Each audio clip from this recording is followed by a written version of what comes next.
Bismillahirrahmanirrahim. Assalamualaikum warahmatullahi wabarakatuh. Alhamdulillah, pada kesempatan ini kita akan menyajikan tentang karakter Bani Israel atau kaum Yahudi di dalam Al-Quran, di mana pada pertemuan yang pertama ini kita akan mengetengahkan tentang kekafiran kaum Bani Israel atau Yahudi kepada Nabi Muhammad Sallallahu Alaihi Wasallam. Alhamdulillah, puji syukur kepada Allah Subhanahu Wa Taala. Salawat dan salam semoga Allah limpahkan kepada Rasulullah Sallallahu Alaihi Wasallam, keluarga dan sahabat serta para pengikutnya yang mukhlis. Pada pertemuan yang pertama dari 76 tema yang akan kita ketengahkan, di mana tema yang pertama ini yaitu bangsa pertama kali yang kafir kepada Nabi Muhammad Sallallahu Alaihi Wasallam. Dalam Al-Quran surat Al-Baqarah ayat 41, Allah menerangkan bahwa bangsa Yahudi atau Bani Israel adalah bangsa yang pertama kali kafir kepada Nabi Sallallahu Alaihi Wasallam. Dan berimanlah kamu kepada apa yang aku turunkan, yang benarkan apa yang ada padamu. Dan janganlah kamu menjadi orang yang pertama kali kafir kepadanya, dan janganlah kamu menjual ayat-ayatku dengan harga murah. Dan hanya kepada Allah lah hendaknya kamu bertakwa. Dalam ayat ini Allah berbicara kepada bangsa Yahudi sebagai bangsa yang telah sering kedatangan Nabi. Bangsa ini menerima kitab-kitab suci dari langit, tetapi merupakan bangsa yang paling benci kepada orang-orang mukmin. Bangsa Yahudi diajak untuk menjadi orang pertama untuk beriman kepada Nabi Muhammad Sallallahu Alaihi Wasallam, supaya bangsa-bangsa yang lain bersedia untuk mengikuti jejaknya. Kepada bangsa Yahudi Allah berfirman supaya mereka beriman kepada Allah sebagai pelaksanaan memenuhi janji Allah Allah. Hal ini menunjukkan bahwa memenuhi janji kepada Allah dengan mengikuti perintah, dengan beriman kepada Al-Quran dan Nabi Muhammad SAW adalah suatu tindakan lebih penting dari yang lainnya. Sebab langkah semacam ini merupakan dasar yang pokok dan tujuan utama Al-Quran diturunkan untuk membenarkan keterangan yang termaktub dalam Taurat dan kitab-kitab para nabi sebelumnya. Perintah-perintah tersebut di dalamnya yakni berupa ajakan bertauhid, meninggalkan perbuatan-perbuatan keji yang dilakukan dengan terang-terangan seperti yang terjadi sekarang ini, maupun dengan tersembunyi, menyuruh berbuat kebaikan dan mencegah perbuatan kemungkaran dan sebagainya yang membawa kepada kebahagiaan hidup di dunia dan di akhirat. Ini sama dengan ajaran Musa dan para nabi sebelumnya, karena semua itu tujuannya satu, yaitu menetapkan kebenaran dan memberi petunjuk kepada manusia serta melenyapkan kesesatan dalam akidah. Tetapi bagaimanakah sikap bangsa Yahudi terhadap teguran Al-Quran ini? Mereka bahkan cepat-cepat bersikap kufur kepada Al-Quran, padahal seharusnya mereka berada pada barisan depan untuk beriman kepada Nabi Muhammad dan Al-Quran ini, karena mereka telah mengetahui kebenaran Nabi Sallallahu Alaihi Wasallam berdasarkan keterangan kitab-kitab suci mereka yang telah menyampaikan kabar kedatangan Nabi akhir zaman. Bahkan dalam buku-buku takhrij dijelaskan bahwa Nabi Sallallahu Alaihi Wasallam datang hijrah ke Madinah. Kaum Yahudi Madinah mendustakannya. Kemudian langkah mereka ini diikuti oleh orang-orang Yahudi Bani Quraidah, Bani Nadir, Yahudi Khaybar, dan meluas kepada golongan Yahudi yang lainnya.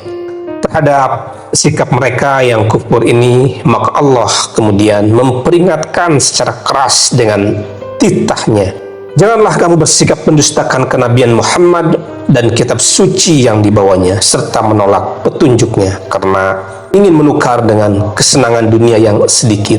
Para pendeta dan pemimpin Yahudi karena ini memperoleh pengaruh, harta, pangkat, dan kedudukan di mata rakyatnya. Mereka mendustakan kebenaran Nabi, sedangkan golongan awam bangsa Yahudi menolak kebenaran Nabi Muhammad karena ingin mendapatkan kasih sayang dari para pemimpin, ingin memperoleh nasib baik dan takut menghadapi permusuhan dan kemarahan para pemimpin dan masyarakatnya. Sikap pemimpin dan masyarakat Yahudi mendustakan kebenaran Nabi Muhammad adalah perbuatan yang merugikan diri sendiri. Perbuatan mereka ini dikatakan menukar keridhoan dengan kemurkaan, rahmat dengan sikap baik di dunia maupun di akhirat. Seharusnya memang bangsa Yahudi sebagai bangsa yang menerima wasiat Nabi Musa dan Nabi Isa alaihissalam untuk beriman kepada Nabi akhir zaman, menjadi pionir menyambut kebenaran Al-Quran, bukan menjadi pionir yang kafir kepada Al-Quran dan Nabi Muhammad. Itulah bahasan tentang bangsa pertama kali yang kafir kepada Nabi Muhammad SAW, yaitu kaum Bani Israil atau Yahudi. Terima kasih, semoga kita dapat melanjutkan kajian-kajian berikutnya di pertemuan berikutnya. Pada pertemuan kali ini kita akan meneruskan tentang karakter-karakter kaum atau umat Yahudi, yang dimana pada kali ini kita akan mengetengahkan tema tentang karakter bangsa Yahudi, yaitu bangsa yang suka memutarbalikkan kebenaran. Allah berfirman di dalam surat Al-Baqarah ayat 42, dan janganlah kamu campur adukan kebenaran dan kebatilan, dan janganlah kamu sembunyikan kebenaran padahal kamu mengetahuinya. Al-Baqarah ayat 42. Dalam ayat ini, para pendeta bangsa Yahudi mendapatkan peringatan keras karena perbuatannya mencampur adukan kebenaran dan kebatilan. Yang dimaksud dengan mencampur adukan kebenaran dan kebatilan ialah merubah ayat Taurat maupun Injil sehingga tidak lagi dapat dibaca maksud dari aslinya. Misalnya, mereka telah merubah kata Muhammad dengan menerjemahkan ke dalam bahasa Ibrani dengan kata paraslet, yang artinya orang yang mempunyai sifat terpuji. Walaupun kata paraslet sama artinya dengan kata Muhammad, tetapi perbuatan kata tersebut menimbulkan pengertian yang kabur. Akibatnya, nama yang telah tegas disebutkan dengan nama Muhammad menjadi sulit untuk dimengerti, lenyaplah kebenaran yang dikehendaki. Ayat ini pun menjelaskan bagaimana cara pendeta Yahudi melakukan perbuatan-perbuatan sesat dan menyesatkan. Kitab suci Taurat dan Injil yang ada pada mereka hal-hal sebagai berikut. Yang pertama, mengingatkan tentang munculnya nabi-nabi palsu di tengah-tengah mereka dan terjadi pada mereka keanehan-keanehan yang mengejutkan hati. Yang kedua, Allah akan membangkitkan seorang nabi dari keturunan Ismail di tengah-tengah mereka. Dia akan mendirikan satu umat. Dia adalah anak keturunan Hajar. Dan Allah terangkan tanda-tanda nabi keturunan Ismail ini dengan sangat terang, tidak samar sedikit pun dan tidak kabur. Lalu para pendeta dan para rahib mengaburkan hal ini kepada masyarakat dengan menukar yang benar dengan kebatilan. Mereka kaburkan kepada masyarakat bahwa Nabi Muhammad SAW adalah di antara nabi-nabi yang diterangkan oleh Taurat tanda-tanda kepalsuannya. Mereka sembunyikan sifat-sifat yang sesuai dengan Nabi SAW yang telah mereka ketahui. Mereka sembunyikan pula pengetahuan mereka tentang sifat-sifat para nabi yang jujur dan cara mereka mengajak manusia ke jalan Allah. Mereka menolak jalan yang lurus dengan tidak mau beribadah kepada Nabi Sallallahu Alaihi Wasallam. Mereka sembunyikan pula pengetahuan. Mereka menolak jalan yang lurus dan tidak mau beriman kepada Nabi Sallallahu Alaihi Wasallam dengan menambahkan keterangan-keterangan dusta, tradisi-tradisi bid'ah yang dibuatkan berdasarkan takwil, dan mengikuti ucapan-ucapan dan perbuatan-perbuatan sebagian orang-orang yang dahulu yang mereka jadikan sumber agama, dan beralasan bahwa orang-orang terdahulu lebih mengerti maksud dan ucapan para nabi dan lebih fanatik sikapnya dalam mengikuti mereka. Karena itu, maka bagi orang-orang yang datang kemudian, hendaklah mengikuti ucapan mereka itu bukan sabda para nabi yang sulit kita mengerti. Begitulah anggapan mereka. Tetapi alasan ini tidak diterima oleh Allah dan dinyatakan sebagai perbuatan mencampur adukan dan menyembunyikan kebenaran yang ada dalam Taurat sampai saat kita ini. Begitu juga Allah tidak menerima ulama yang datang kemudian dari agama dan syariat apapun yang meninggalkan kitabnya dan mengikuti ucapan ulama dahulu dengan alasan seperti di atas. Semua yang diketahui berasal dari kitab Allah kita amalkan, dan kalau ada sesuatu yang tidak kita mengerti, hendaklah bertanya kepada ahlinya. Jika kita sudah mengerti dan mengetahui, maka wajiblah kita amalkan.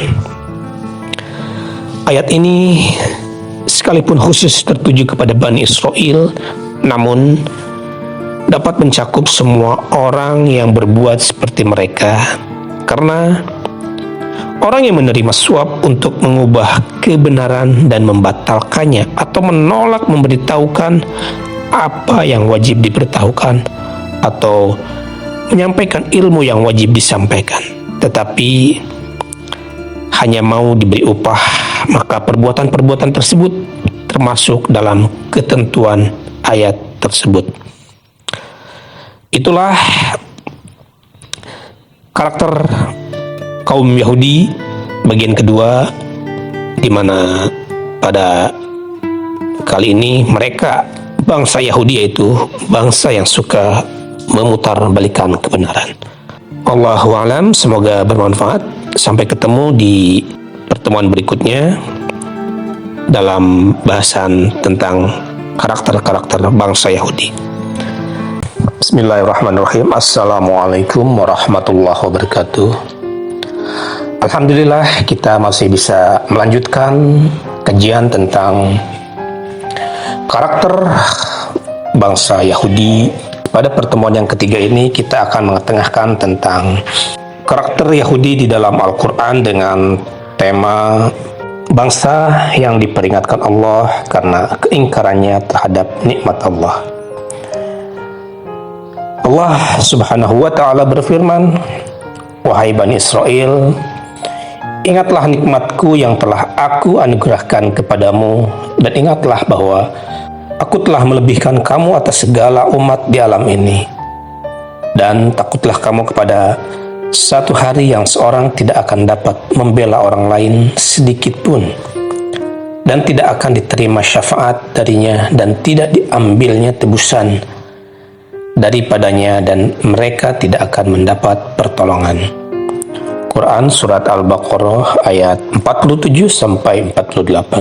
Ayat ini mengingatkan Bani Israel akan nikmat Allah yang pernah mereka terima, tetapi selalu mereka lupakan.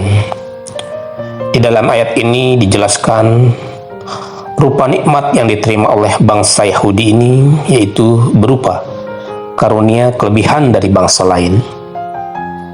Bangsa Yahudi memperoleh kelebihan dari bangsa-bangsa lain sekalipun dibandingkan dengan mereka yang telah maju kebudayaan dan peradabannya, seperti bangsa Mesir dan bangsa Palestina. Mereka dipanggil dengan nama bapak mereka karena bapak mereka inilah yang menjadi sumber kebanggaan dan kemuliaan mereka. Nikmat dan kelebihan itu semua disandarkan kepada mereka karena kedua hal tersebut memang telah mencakup kelebihan ini. Hanyalah mereka peroleh karena mereka berpegang kepada perbuatan-perbuatan hina. Karena orang yang menganggap dirinya terhormat, tentulah ia akan menjauhkan diri dari perbuatan-perbuatan yang hina.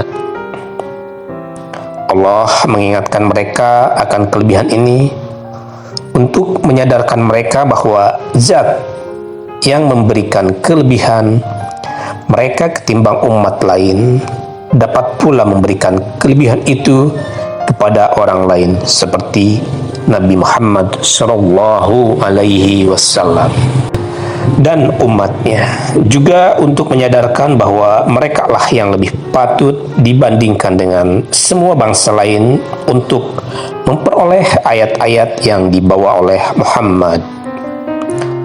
Karena orang yang diberi kelebihan lebih patut baginya mendahului melakukan yang baik daripada orang lain yang di bawahnya.